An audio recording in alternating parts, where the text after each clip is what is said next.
عرب کو کچھ نہ کہا کرو. میرے نبی نے کہا تھا عرب کو کچھ نہ کہا کرو، تمہارا نبی عربی ہے، تمہارا نبی عربی ہے، کچھ نہ کہا کرو. وہ بڑے اچھے لوگ ہیں، کتنی خوبصورت یار بولتے ہیں، کتنی خوبصورت زبان ہے. کدی اپنی زبان ہی ویکھی کرو. جڑے ایک دوسرے نال بول دیو ہلاک تھی میں مرے گڈی تھلے آویں برباد ہوویں ککھ نہ راوی. وہ کیا کہتے ہیں؟ حیاک اللہ، حیاک اللہ، بارک اللہ. تو دا صحیح کچھ اور رکھ دینے تو تو تیرے ہاں بڑا. کیا کہتے ہیں؟ حیاک اللہ، بارک اللہ. اللہ تجھے زندگی دے، اللہ تجھے برکتیں دے. مواعد مواعد شرک کو برداشت نہیں کرتے.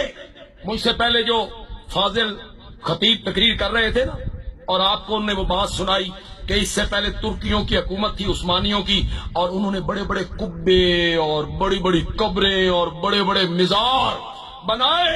پھر آیا شاہ سود، پھر آیا محمد ابن عبد الوہاب، پھر آیا شاہ سود، اور اس نے سمجھ گیا ہو کہ کون نہیں سمجھ، ایک بالشت، بس ایک بالش سے اوپر قبر نہیں ہونی چاہیے، نہیں ہونی چاہیے. رات میں حضرت شیخ القرآن کی قبر پہ حاضر ہوا. قاضی احسان صاحب، مولانا حسین علی، مولانا امان اللہ شہید، این سنت کے مطابق قبریں. مزہ ہی آ گیا، خدا کی قسم مزہ ہی آ گیا. این سنت کے مطابق.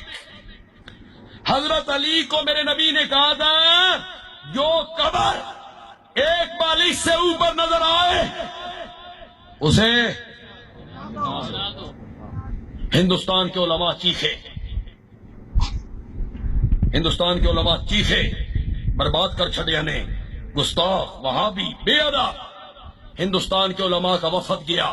بات سننے کی ہے، ذرا سنو. شاہ سعود نے شاہی مہمان بنایا، شاہی مہمان.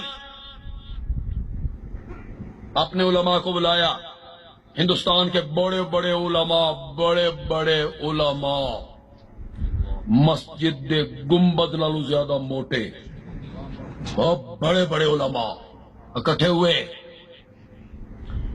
یہ آپ نے قبریں گرا دی ہیں جی، برابر کر دیے. شاہ سعود نے ایک جملہ کہا، تلگنگ کے لوگوں پسند آ جائے تو شاہ سعود کو دعائیں دے دو، دے دو دعائیں اس خاندان کو، اور ان کے لیے دعا کرو اللہ ان کی حکومت کو قائم رکھے.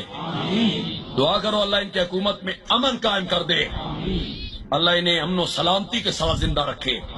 شاہ سعود نے کہا علماء کرام یہ میرے ملک کے علماء ہیں، انہیں نے مجھے آمنہ کے لال کا فرمان دکھایا تھا،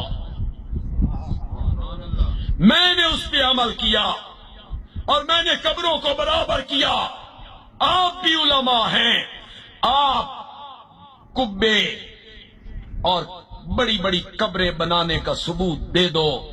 میں نے پتھر کی گرائی ہیں، سونے کی بنا کے دوں گا، سونے کی بنا کے. پھر سارے اپنا سموں لے کے آ گئے. تو حرمین کے جو خادم ہیں شاہ سلمان ہیں اور ان کی پوری کابینہ ہے، ان سے محبت کی جو وجوہات ہیں جو میں نے بیان کی، ان میں بڑی وجہ یہ ہے کہ وہ موحد ہیں. کیا ہے؟ کیوں پیار کرتے ہو ان کے ساتھ؟ حرمین کے خادم ہیں، مواحد ہیں، مواحد.